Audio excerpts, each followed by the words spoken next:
James Woodward. Thanks for being on, sharing a few thoughts about the Urantia Book and music. Glad to be here, Mike. So could you tell us a little bit about how you found the Urantia Book and when you started reading it?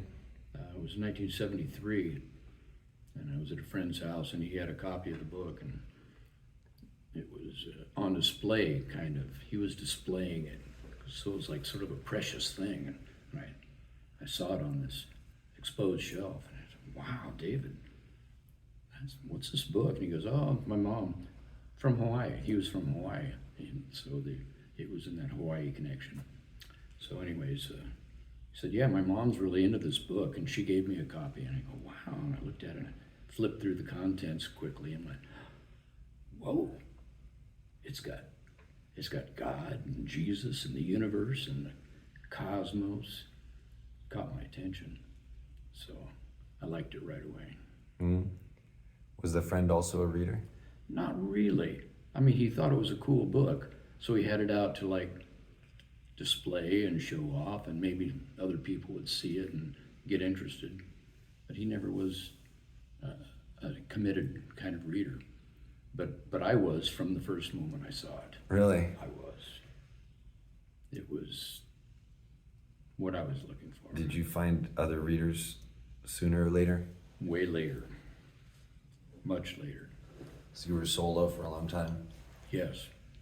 Yeah, and I went through the thing of buying books from the foundation and giving them to friends and family, and bought a few cases of Urantia books to give away. But I didn't really have any interaction with other readers for 20 years. And was that around sometime in the 70s that a friend of yours saw that Van Morrison was reading the Urantia Book? Yeah, that was a pretty cool story. I was living in Lake Tahoe at a friend's house because I was living in my pickup truck, kind of a homeless hippie thing, and I was reading my Urantia Book. I had it out on the table in front of the couch, the coffee table, and a friend of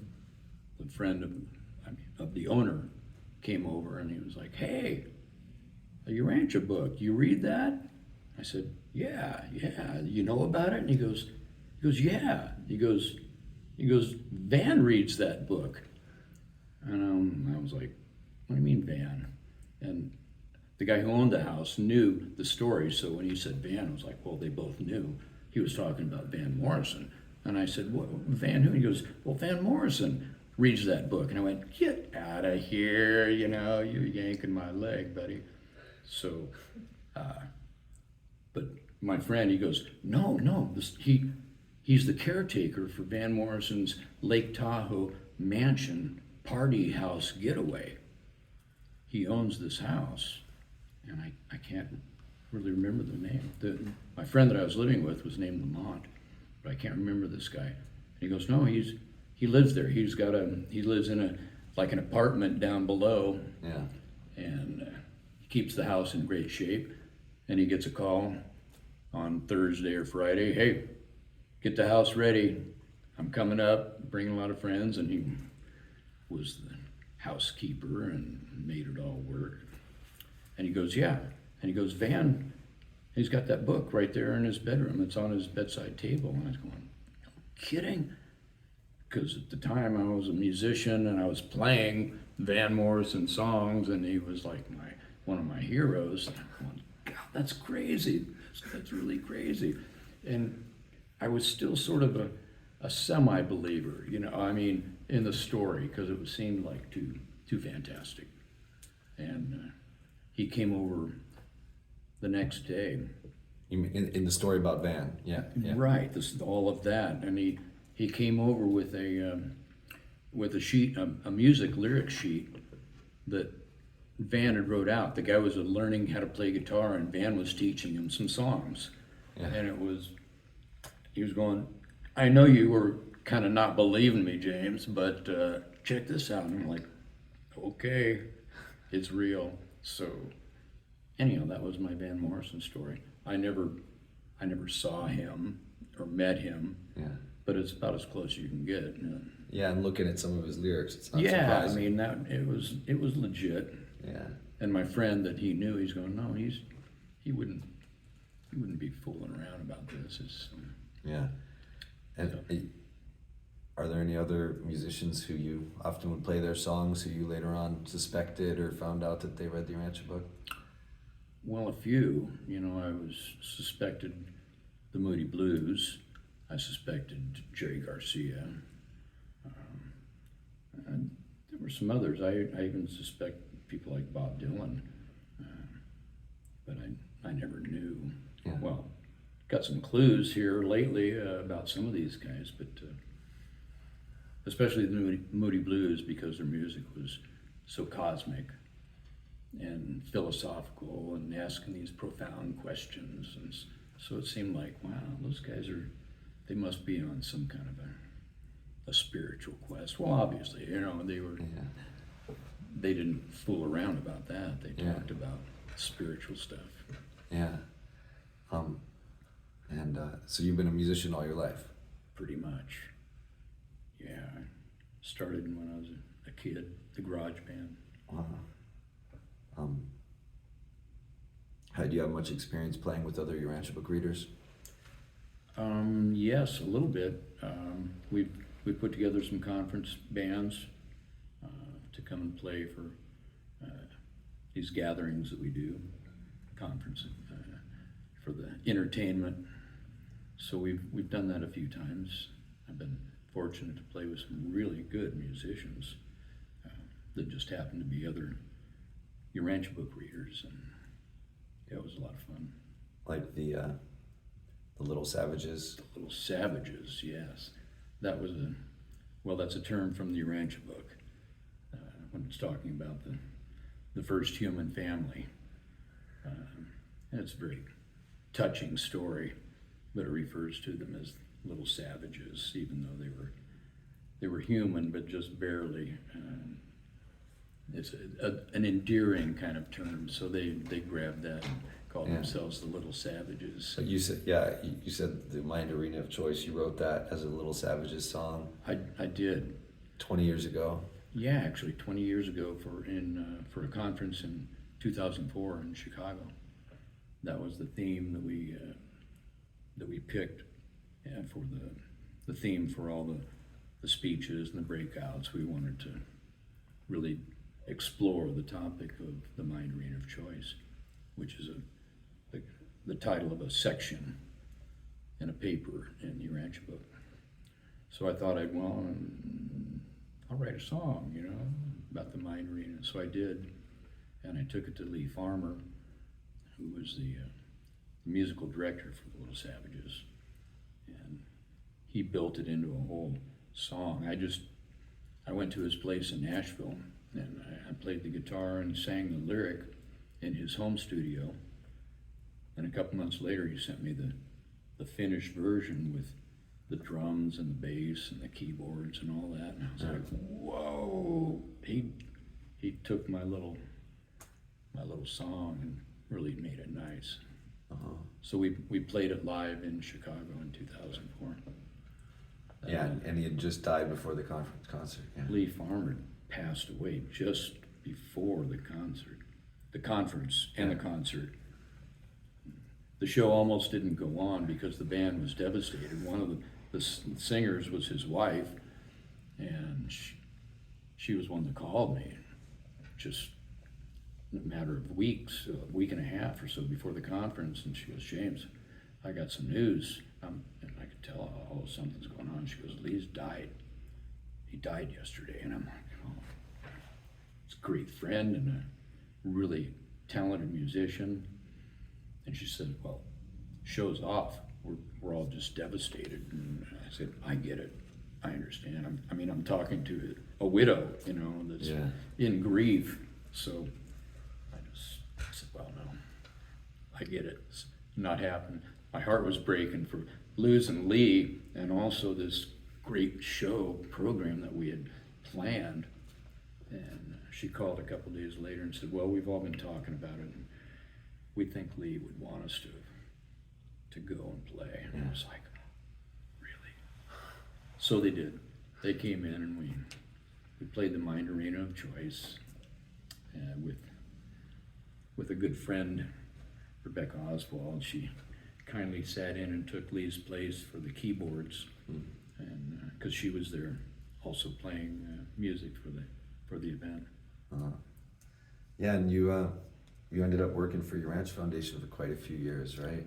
Yes, I worked there from 2004 to almost 2005, just almost 5 years.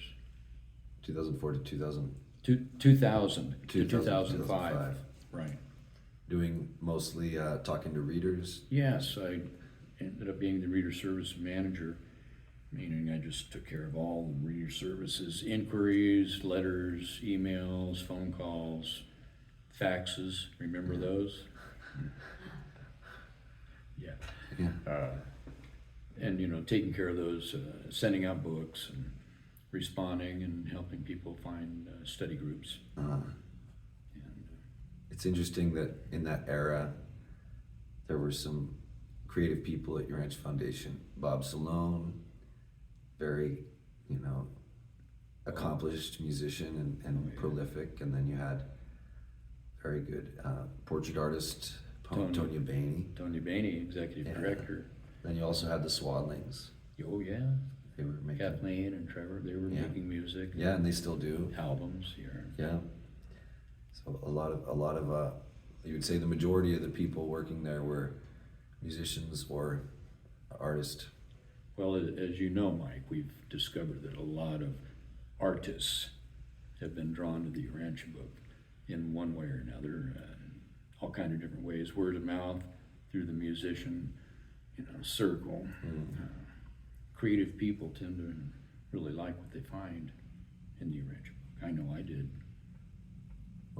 Was there something in particular that grabbed you, or is it just the whole book? I would say the thing that grabbed me and still grabs me, it was because it says it calls itself a revelation, and it says one of the things that revelation does is to clarify or eliminate confusion. And so I was like, well, it does a lot of that for me. But it's the authoritative elimination, that's the quote I'm thinking, the authoritative elimination of error, which sounds a little like, well, who's the authority? But if you look into the authors, if you will, of the book, well, they're all above the human level. So if you read it, you can pretty much accept it's smarter than us humans, it's wiser, it's got more spiritual power and insight than anything I've ever read from a human. So I keep looking for a better book, and I got a lot of books. I read a lot, but I haven't found one that's gotten more better. And that authority of like, well, I guess they know more than we do. You can always say, oh, well, who's the smartest man on the earth? Did Einstein really know all that much and could help this planet? Well, maybe. But the smartest person on the planet is not as smart as those smarter people that are off planet. And do you have any thoughts about like the connection between music and spirituality? Well, personally, I do. I always felt that as a youngster, making music was just sort of like a conduit. Some of the best songs I've written, it sounds cliche because a lot of creative artists say it, but it's just like, well, it just came through me, the inspiration. But it's entirely true if you've ever had it happen to you as any kind of an artist. They understand, artists understand, it's coming from the source of all creativity. Another band, or do you have any other memories from when you're working reader services? You've mentioned about a lot of fans of Deadsy contacted you. Oh yeah, Deadsy was that band of Elijah Blue, the son of Dwayne Allman and Cher. and rumors that they had the book. I don't know if you've, confirmed those rumors, but one way or another, Elijah, he did find the book. Maybe it was in their house, but he formed a band, and strange kind of hardcore goth music, but they incorporated some of the themes and lyrics from the Urantia Book. And we met them. They came to Chicago and played a concert, and they phoned ahead and were like, "Hey, we're in this band and we read the Urantia Book, and like, maybe could we come to the Urantia Foundation, or we'd like to meet you." And so we did. We arranged that. And nice guys, they were really smart, but they kind of had a stage act that was heavy and gothic, and the music was heavy. But so we met them. Yeah, so they really wanted to meet you. That's interesting. Yeah. You and Steve Bainey and... Yeah, and Tony, I think Kathleen Swadling, we all went Wow. and saw their show and went backstage and met. They had a lot of questions. Wow. Anyhow, that was Wow. fun. And I think some of the people who contacted you got really serious about the Urantia Book because they were fans. Of Deadsy. Yeah. Yeah, we started getting some calls because they were pretty overt, in their stage and with the lyrics and talking about Urantia, and, some word got out there. Next thing I knew, I was getting some calls saying, "Hey, what's this Urantia thing?" And I'm like, "Oh, okay." And then, "Well, how did you hear about it?" "Well, I listened to this band called Deadsy," and I went, okay. Made the connection there. Yeah. Were there any other stories that come to mind from your life of meeting different famous people or hearing stories or things like that? Probably a good one was Michael Pinder, the keyboard player for Moody Blues. It was long rumored that they were readers of the book, and then finally some people said no. Yeah, we actually went to a study group with Hayward, yeah. A couple of them were serious enough about reading the book to do a study group or attend one, so it was no longer a rumor. And when I moved to California, I had a friend out there that knew Michael Pinder. In fact, Michael Pinder had given him the book, and he is another musician. Yeah, Ed Ulibarri. Yes, yeah, Ulibarri Ed. So I was like, wow, that's really cool. You know Michael? And he goes, yeah, well, he lives like an hour from each of us. He was closer to the Bay Area. He goes, you wanna go have lunch with him? And I was like, yeah. And he goes, all right, let's do that. I get a call next week and went and had lunch. And then he goes, hey, you wanna come over to my house? I'm like, yeah. and Ed had something else to do, so he took off and says, hop in my car, James, and got in his little BMW sports car and drove over to his house, and we spent the whole afternoon just hanging out in his house. He just lived in a suburban, tract home, a nice one, but not some mansion like you'd expect a superstar of that kind of stature. Yeah. And really, really nice man, very sincere. And we talked a lot about the Urantia Book and about all of his other esoteric interests with UFOs and cosmic things. He related a story to me about something that happened to the band very early on. They were doing a gig somewhere north of London, coming back late, early morning hours, and he said they saw a light off the road out in the field, and they're like, whoa, what's that? And they're like, are we just really tired? We played a gig and we're driving. But they said, no, I see it too. They pulled over and and they went out and they were trying to figure it out. He said, we never did figure it out, but when we got back on the road, it was almost daylight, and none of us had any recall about what happened. So they had some kind of an encounter. I don't know. This was Michael telling me the story. Yeah. So that was a big thing for them. And this was way before I'm pretty sure, the Urantia Book, but they were like, whoa.